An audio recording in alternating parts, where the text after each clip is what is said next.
A nossa reflexão de hoje, que é sobre o processo reencarnatório, essa ajuda espiritual, esse amparo espiritual, muitas vezes nós rogamos ele, quando encarnados nos desafios da vida, como que se estivéssemos abandonados, ou como se estivéssemos surpresos com aquilo que está acontecendo conosco.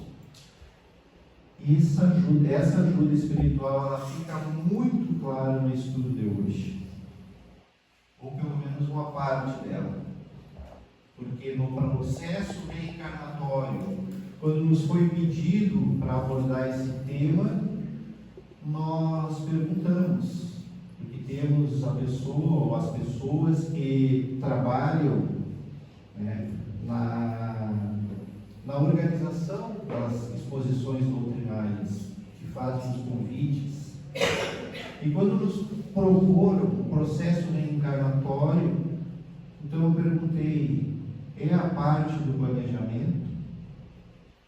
Eles disseram sim, é a parte do planejamento.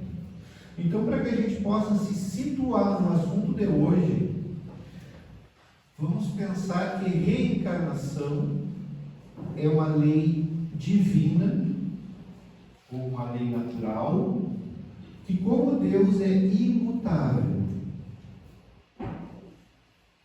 todos os seres inteligentes da criação, os espíritos, como nós, encarnados ou desencarnados, passam por este processo reencarnatório até que não necessitem mais reencarnar no corpo físico. Estão prontos? Não. Segue a caminhada. Não estão prontos. Um exemplo, né, de alguém que poderia ter seguido a caminhada, não no caso de não necessitar reencarnar, mas não necessitar reencarnar na Terra, é o patrono da nossa casa, Bezerra de Menezes. Após a sua última encarnação, ele poderia ir para um mundo melhor, seguir a sua evolução. Não precisava, as questões aqui da Terra ele já tinha assimilado e praticado todas.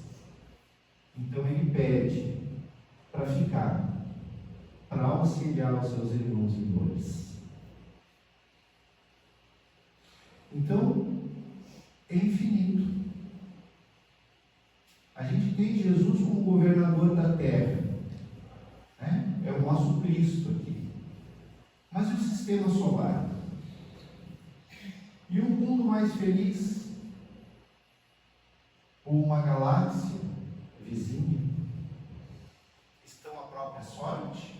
Ou a mesma organização divina provê, conforme as necessidades, os seus trabalhadores?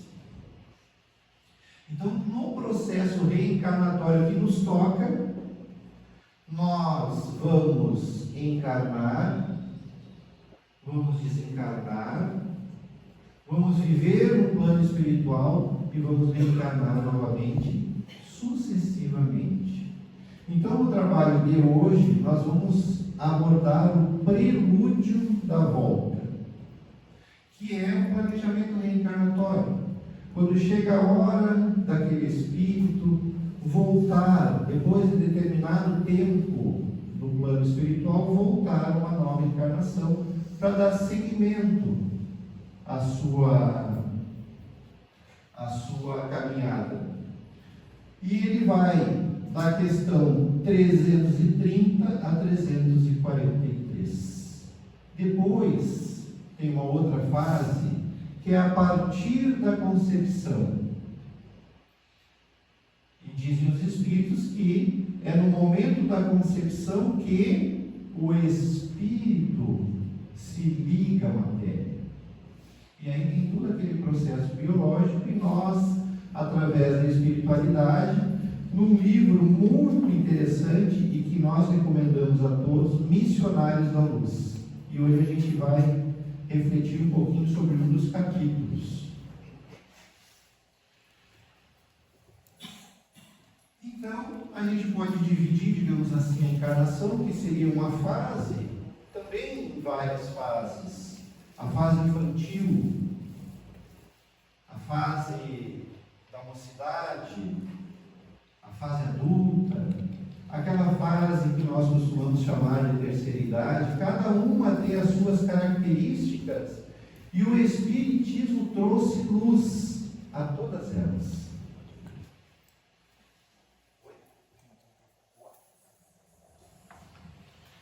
E o Espiritismo, estão ouvindo lá? Beleza. E o Espiritismo traz luz a todas as fases.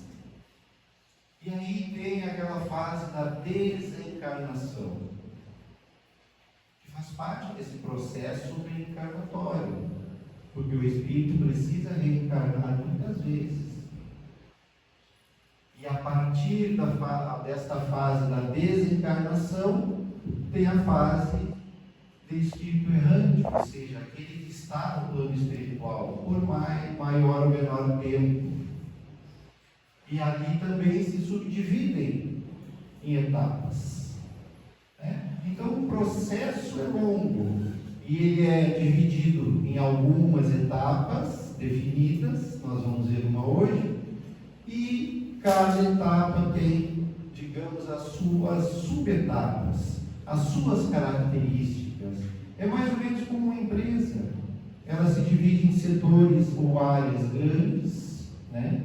Cada área abrange algum tipo de serviço ou de setores que aquela empresa tem, e cada setor tem alguns trabalhadores. Todos, sem exceção, devem trabalhar conjuntamente, coletivamente, para atingir o objetivo que aquela empresa traçou. Não é diferente com a doutrina espírita, com a casa espírita. Então nós vamos iniciar, porque tem essa palavrinha prelúdio, né? E a gente tem muitas vezes algumas reações diante de algo novo que nos chega, que mexe com aquilo que está estabelecido, e a gente se irrita, a gente se rebela, né? E para a gente entender o que é um prelúdio, é o passo inicial. Imagina tu correndo, uma maratona lá de 40 quilômetros. O primeiro passo é o prelúdio. Quantos mais a gente vai dar para completar? Então é uma ação preliminar que antecede a realização. Então, nesse processo reencarnatório, cada um de nós tem para si todo um planejamento. É a etapa inicial para o desenvolvimento ou para a resolução de alguma coisa. Feito esses esclarecimentos, vamos então ao Livro dos Espíritos. No Livro dos Espíritos nós vamos trazer a primeira questão desse tema, que é a 340, na íntegra. E depois nós trouxemos tópicos que são extraídos literalmente do que está no Livro dos Espíritos, para que, conhecendo a obra, nós possamos abstrair dela a nossa reflexão, e fazendo a nossa reflexão, possamos ligar esse ensinamento à nossa vida, aos nossos anseios, aquilo que nos desafia, e assim poder refletir: o que será que eu preciso mudar? O que será que eu preciso ter mais paciência? O que será que eu preciso ter mais tolerância? E por aí fora. Aí é pessoal. Então diz a questão 330: sabem os espíritos em que época reencarnarão? E eles respondem: pressentem, como sucede ao cego que se aproxima do fogo. Sabem que tem que retomar um corpo, como sabeis que tendes de morrer um dia, mas ignoram quando isso se dará. preocupação quando é que vai morrer? Nós temos medo da morte. As nossas preocupações ou ocupações em relação à nossa partida são materiais ou são espirituais? E aí eu vou contar um caos. Dá para contar um caos? Eu estava visitando um amigo em Caçapava do Sul. Era mais para fora da cidade, não sei que bairro é, ou que região é. Me chamou a atenção que na beira da faixa era mais elevado e as casas estavam mais acima, né, normalmente mais recuadas da faixa ali. E uma delas tinha uma construção peculiar. E agora me fugiu o nome, porque eu lembrei agora, quando constrói os jazigos, aqueles prédiozinhos, coloca uma família toda, como é que é o nome? Oi? Mausoléu? É. Cada um vai ter um nome, mas era isso. Aquilo que normalmente a gente encontra no cemitério. Estava lá. E era grande. Tinha vários lugares, né? E eu, poxa, imaginei eu. E antigamente as pessoas, né, tinham as suas famílias ali sepultadas nas terras, né? Isso era comum. Devem estar ali os antepassados, né? Os avós, os bisavós, enfim. Mas esse prédio novo está bem conservado. Cheguei no amigo, conversamos e eu perguntei. Eu vi um negócio estranho. Né? E para mim era estranho, né? Dentro de casa isso. Mas, e aí ele disse, sim, ele construiu para a família. É isso, eu imaginei. E aí ele me diz, o pior tu não sabe. Tem o nome de cada um, sim, sempre tem. Não, ainda não inauguraram o lugar. Né? Ou seja, a família seja reunida, e eu fiquei pensando, o idealizador deve estar pensando, bem que corrija aí de uma vez para a gente inaugurar esse lugar, né? Ou seja, que preocupação é essa? É espiritual ou é material? Com todo respeito às crenças das pessoas que nós devemos ter, por mais diferente da nossa que elas se apresentem, aquilo que nós avaliamos no mundo serve para a gente comparar aquilo que a gente tem como crença ou conhece como verdade, para a gente refletir. Mas ali existia realmente uma preocupação com aquilo que é material, e nem vamos entrar no assunto das famosas divisões, né, dos inventários. Então aqui o Espírito, ele sabe, muita gente sabe. Os jovens, quando saem e bebem e dirigem, e muitos se acidentam e vêm a óbito, eles não sabem que essa consequência pode ser realizada. Né? Assim é o Espírito. Às vezes não são tão jovens, às vezes os anos passam, mas a gente não amadurece. E no plano espiritual, segundo a gente sabe, só o corpo físico não está presente. Mas para muitos espíritos, as sensações físicas são um verdadeiro tormento durante longo tempo ali. Então, é isso que eles estão dizendo aqui, né? Tem que tomar um corpo. Eles sabem que vai ter que reencarnar. E aí Kardec faz uma segunda pergunta. Então a reencarnação é uma necessidade da vida espírita, como a morte o é da vida corporal? Ele faz uma pergunta conclusão. E os espíritos, sim, é isso aí mesmo. Então, é uma necessidade nossa voltar para o plano espiritual, e é uma necessidade para os que estão no plano espiritual retornarem à Terra, até que não necessitem mais as provas da matéria. Avançando, quando a gente vai refletir, a gente fica assim, né? Às vezes a gente está perto, às vezes a gente pode estar até no trabalho, né? O horário avançando, a tarefa já tinha que estar pronta e a gente está assim. preocupação com a reencarnação. Qual é a preocupação dos espíritos no plano espiritual com a reencarnação? Muitos há que nem sequer a compreendem. Depende de estarem mais ou menos adiantados. É mais ou menos o que a gente fez aqui de exemplo, né, da juventude.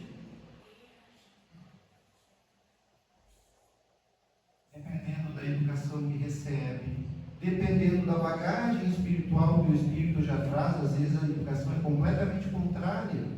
Os pais são completamente avoados e um filho extremamente disciplinado, porque ele compreende que ele precisa agir para colher, precisa plantar para colher, então ele promove as ações necessárias. Né? A gente já não conheceu alguém que tem um filho assim, que é mais centrado que os pais? Então é do espírito. O espírito pode apressar ou retardar o momento da sua encarnação. Né? Porque, segundo André Luiz nessa obra, né, e André Luiz traz aí as informações, vou definir aqui com o carro. Segundo André Luiz, alguns espíritos resistem a reencarnar por diversos motivos, mas isso, a espiritualidade que está ali cuidando desse caso, ela vai proporcionar maneiras diversas dele se conscientizar. Não dando certo, ou seja, ele está lá com a sua ideia fixa, assim como muitos de nós, às vezes, a gente tem uma ideia e aquilo nós vamos fazer, não importa que o mundo diga que aquilo não pode ser feito, ou que deveria ser feito com mais prudência, a gente vai fazer. Então a espiritualidade aguarda. E chega um momento onde as situações todas convergem para que ele então vá reencarnar. E aí ele vai meio maniado. A situação do livro também traz uma questão semelhante, que dá uma ideia. Cedo ou tarde o espírito sente a necessidade de progredir. Todos têm que se elevar. Esse é o destino de todos. É aquilo que diz o Evangelho segundo o Espiritismo.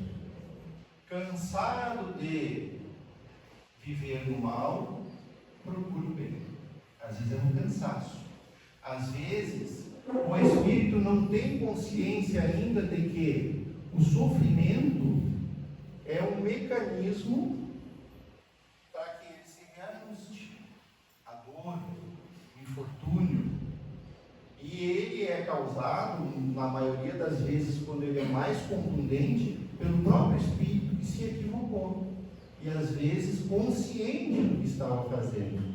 Não é mais aquela encarnação inicial, onde o espírito ainda é um tanto quanto ignorante às leis divinas, ignorante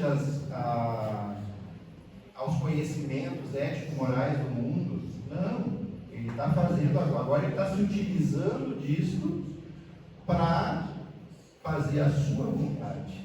É quando a gente é orientado, por exemplo, nos grupos espíritas, a estudar com o pensamento de Kardec, né, e se utilizando da dialética socrática.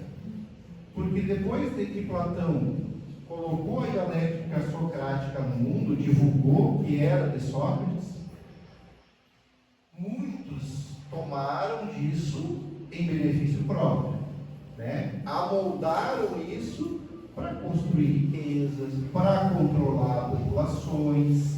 Mas a dialética socrática é a arte do diálogo, a arte de debater com um fim, a verdade. Ou seja, é um fim útil a todos. Não é pessoal, é impessoal. Então, o espírito se leva a... ele sente a necessidade desse progresso, né? E quando ele dá uma brecha, a espiritualidade vem e acolhe. Porque, na verdade, enquanto nós resistimos à verdade, ao bem, em detrimento, porque a gente quer fazer valer a nossa vontade, a gente vai acumulando sofrimento. que nós temos à luz da doutrina espírita, que é essencialmente racional. Não é porque o fulano disse, ou porque o palestrante disse, ou porque o bispo disse, não. Nós temos que conhecer e compreender. E olha aí, tem considerações da união com o corpo. Vamos olhar um pouquinho essa figura, porque aqui tem um trabalhador do Ministério da Reencarnação. O Ministério da Reencarnação, como outros, eles foram trazidos nesse livro, mostrando a organização numa cidade espiritual que trabalha para Jesus. Não é nada da cabeça de ninguém, existe um plano. E qual é o objetivo de Jesus, do Evangelho de Jesus? É o mesmo da doutrina espírita. Formação de homens de bem. Esse é o objetivo. Quando a gente foge a caravana que segue esse objetivo, a gente acumula sofrimento. Porque a gente se afasta da lei divina. Então aqui está um benfeitor, isso é uma ilustração, né? E aqui está o reencarnante. E aqui estão os corpos. Por que eu não escolhi um corpo com as duas pernas? E no mundo tão preconceituoso, por que ele não escolheu uma pele clara?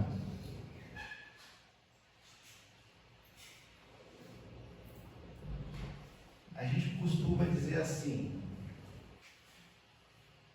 minha esposa, minha filha, minha sobrinha está grávida. Qual é o primeiro comentário que vem?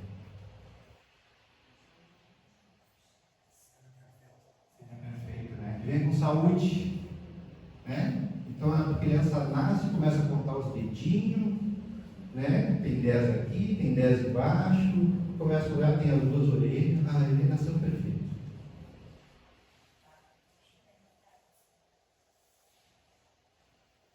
Mas no plano espiritual, quando a gente já tem consciência das nossas imperfeições e dos nossos equívocos, porque não é a questão que a gente vê, né? Não é o assassinato em si, é o sentimento que ainda não está trabalhado que promoveu aquela atitude.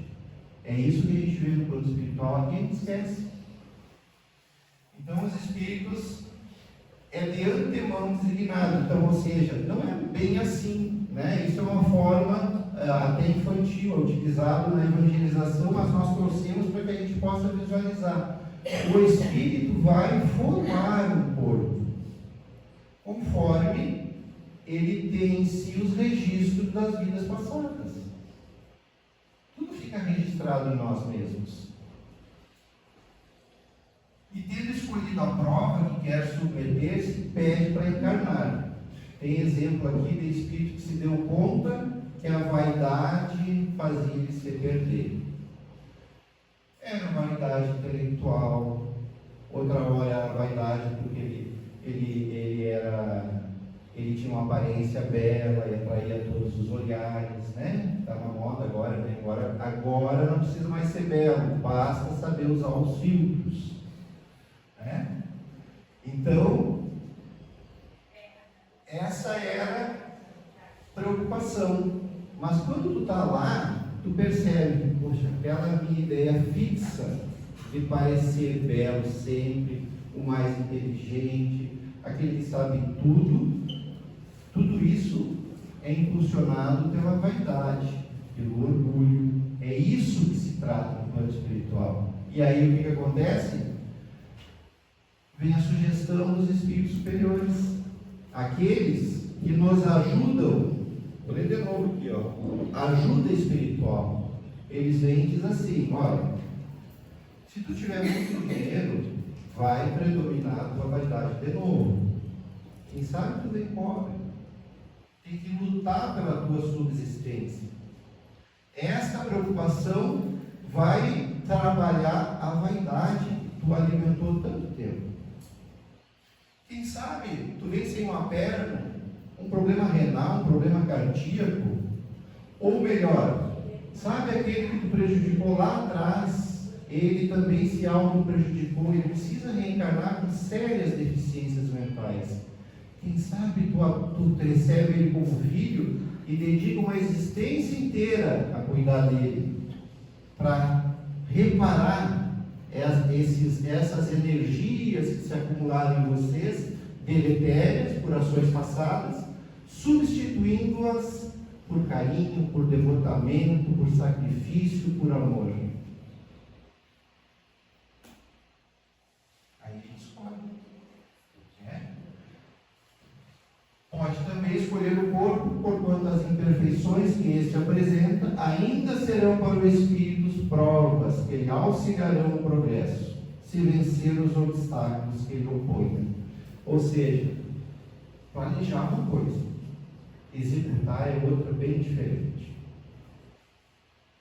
É completamente diferente. Por quê? Porque nós temos uma carga muito grande de conceitos, de paradigmas. Nós temos a nossa zona de conforto bem construída. Um exemplo bem simples: uma família com 7 pessoas, né? Chega um sobrinho, fazia tempo que não vinha, senta no lugar de alguém, tirou ele da zona de conforto. Esse é um problema enorme naquele momento. Que espírito desencarnado, que Jesus, que nada, eu quero o meu lugar, né? E às vezes até espírita, ou aquele gado que tem uma pontinha torta, aquele é meu, o cara já botou a boca no meu lugar. Então a gente precisa se atentar ao que é racional, e aí partir para dividir o que é finito, material, e infinito, espiritual. Aqui é uma ilustração que André Luiz nos traz, que existem pavilhões, existem setores ou áreas onde o trabalho é desenvolvido, e esta aqui, pelo relato que André Luiz traz no livro, né, alguém fez uma ilustração, e ele vai dizer ali que as reencarnações iniciais das primeiras épocas, né, que abrangem talvez centenas, milhares de encarnações, elas são meio a toque de ficha, porque nós ainda não desenvolvemos um livre-arbítrio, uma responsabilidade, uma consciência de poder escolher, né? A gente está mais nos sentidos, a gente está mais ali no comer, no sexo, nos prazeres imediatos. Então vai reencarnando. Agora, quando a gente tem uma condição diferente, quando a gente tem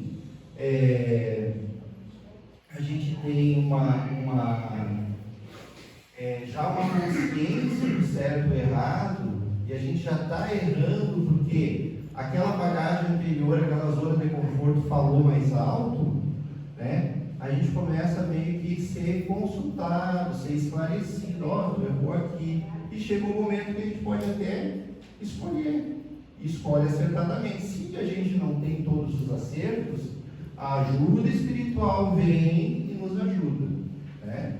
Então, tudo isso é feito aqui. Agora, uma encarnação de um espírito que já tem essa consciência, que errou de novo, reconheceu que errou aqui, acertou um pouquinho na outra, mas errou ainda aquela outra questão, precisa de auxílio. Por vezes, e aí a gente chama a atenção aos trabalhadores espíritas. A misericórdia divina nos dá um tempo, depois de uma longa estrada de quedas, um tempo para a gente conhecer como é que é trabalhar no bem, para a gente se fortalecer, para a gente compreender essa questão, para mais fortalecido poder então expiar suas faltas passadas. Será que aqueles que estão trabalhando na seara espírita não teriam a mínima condição de se deparar com um dos menores equívocos que perpetuou no passado. Por vezes, uma mãe que cuida de um filho, se devota a um filho com alguma deficiência durante 60 anos, 70 anos, ela tem mais condições do que aquele que vem aqui que sabe falar sobre tudo isso. Nós estamos ainda tentando criar condições de realizar. Então, essa é só uma ilustração. Então, a união pode ser imposta aos espíritos do mesmo modo que as diferentes provas, quando o espírito não está apto a proceder à escolha com conhecimento de causa, a gente já comentou, e por expiação pode o espírito ser constrangido a se unir ao corpo de determinada criança que, pelo seu nascimento e pela posição que vem a ocupar no mundo, se lhe tornam instrumentos de castigo, que a gente acabou antecipando aqui, conversando já. E aqui, meus queridos, aqui trata, e a gente já passou do tempo, tem que ser muito breve. Quem não leu, leia. Quem é que aqui já ouviu falar no tal do Segismundo? Então, o Segismundo é alguém que vem reencarnar na Terra e que, na última encarnação, no triângulo amoroso, fez um duelo com alguém por conta de uma mulher. Eles brigaram, eles se machucaram e ele acaba assassinando o outro. E a mulher acaba a sua vida num prostíbulo, todos se comprometem, todos se fazem maus, mas ele foi meio que o agente de tudo isso, né? Ele tem aquela mola propulsora para... E agora estou preparando a reencarnação dele. A mulher e o que foi assassinado já entenderam a necessidade, já reencarnaram, já estão casados e já têm um filho. E agora está na hora do antigo assassino vir como filho desse casal. E a gente aqui não vai dizer o que acontece. Mas a gente vai trazer uma questão que muitas vezes nos escapa. E que Kardec deixou tão evidente na condução da codificação espírita. André Luiz andava como um benfeitor do plano espiritual, um trabalhador espiritual. E então ele diz o seguinte, no início do capítulo 12. O nosso orientador foi procurado por um companheiro de elevada expressão hierárquica. Olha bem, André Luiz narra para nós o que ele presenciou lá. Ele está com alguém que está orientando ele e, de repente, chega alguém que é mais elevado. E esse diz que lembra-se de Segismundo, nosso velho amigo. Segismundo é o assassino na Terra. Sim, fala o orientador. Já sei que está no filho. Já disseram, já mandaram notícia aqui para mim. Ambos, os dois, o elevado e o mais elevado, ambos lhe devemos significativos de outros tempos. Para muito cristão, Segismundo, quando assassinou, deveria ir para a pena de morte. Para os elevados do plano espiritual, estão procurando um meio de serem úteis a ele, porque outrora ele foi útil a ele. E no final, que a gente vai passar rapidamente aqui, no final, aqui está Segismundo, depois de um processo. Aqui está os benfeitores, o benfeitor de André Luiz e o outro mais ainda. E aqui estão os pais que vão receber Segismundo. Mas tem um monte de gente lá, né? Quem são esses? Será que são os cristãos que querem a pena de morte?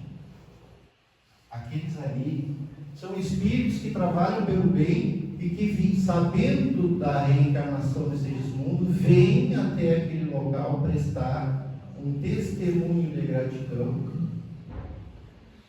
e um compromisso de seguir com ele adiante durante a sua jornada terrestre. Então, o planejamento reencarnatório, essa etapa do processo, ela é extremamente importante e planejada. Nenhum dos benfeitores, vejam que um mais alto recebe um outro mais alto ainda, pedindo ajuda para interceder pela reencarnação dele, que está planejada, mas em determinado momento houve uma questão ali que estava fora dos planos e eles precisavam de mais ajuda, de um amigo, um coração amigo. E aí vai buscar ajuda no coração amigo e lendo o livro a gente se emociona. E a gente percebe quão pouco a gente sabe da vida. Nós desejamos a todos uma feliz encarnação. Que a gente possa colocar os nossos olhos no que realmente interessa. Que Deus nos abençoe.